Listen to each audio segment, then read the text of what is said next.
ഇപ്പോൾ ലോകം വന്നു. ഇതിപ്പോൾ പറ്റുന്ന എന്നാന്ന് വെച്ച് കഴിഞ്ഞാൽ ഇനി കുറേ ആൾക്കാർ കയറി എന്നാൽ നമുക്കൊരു സൂപ്പർ ഹീറോ ഇവിടെ ചെയ്തേക്കാന്ന് പറഞ്ഞിട്ട് ഇറങ്ങരുത്. അത് അവർ ചെയ്തു, അവരതിൻ്റെ അടുത്ത് ചെയ്തു. ഇപ്പം നമുക്കിപ്പോൾ നമ്മുടെ ഒരു ഡ്രാമയാണ് അല്ലെങ്കിൽ ഒരു കോമഡിയാണുള്ളത്. എന്താണെങ്കിലും അത് ആൾക്കാരെ എൻ്റർടൈൻ ചെയ്യുന്ന രീതിയിൽ അത് പ്രസൻറ്റ് ചെയ്യാന്നുള്ളതാണ്. അവരെ തിയേറ്ററിൽ നിങ്ങൾക്ക് എന്താ വേണ്ടത്? തിയേറ്ററിൽ വന്നിരിക്കുമ്പോൾ നിങ്ങൾ എൻ്റർടൈൻഡ് ആവണം, അത്രേ ഉള്ളൂ.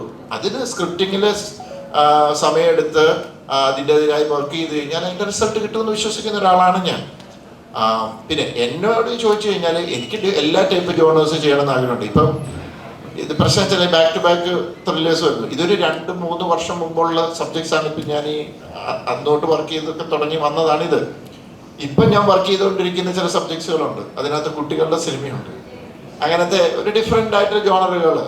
അപ്പം ഞാൻ കൂടുതൽ പറയുന്നില്ല ഏതൊക്കെ ജോണേഴ്സാണ്. അപ്പം അത് ചിലപ്പോൾ സംഭവിക്കുന്നത് ചിലപ്പോൾ 2 വർഷം കഴിഞ്ഞായിരിക്കും. അപ്പം അതാണ് എനിക്ക് ഡെഫിനറ്റ്ലി മാറി ചെയ്യണമെന്നുണ്ട്. അത് ഇനിയിപ്പോൾ ഞാൻ ഇപ്പോൾ ഈ കഴിഞ്ഞ ദിവസം ഒരാൾ ചോദിച്ചൊരു മൾട്ടി ഹീറോ പടം ചെയ്യാൻ സാറിന് ആഗ്രഹം. ഞാൻ ഒരു കഥ വന്നാൽ അവിടെ ഒരു മൾട്ടി ഹീറോയ്ക്കുള്ള സ്പേസ് ഉണ്ടെങ്കിൽ ഞാൻ ചെയ്യും. ഒരു നല്ല കഥ വരുമ്പോൾ അതിനകത്തൊരു സൂപ്പർ ഹീറോയ്ക്കുള്ള സ്പേസ് ഉണ്ടെങ്കിൽ ചെയ്യും. അല്ലാതെ ഇത് ചെയ്യണം എന്ന് പറഞ്ഞ് ഞാൻ ഇറങ്ങാറില്ല.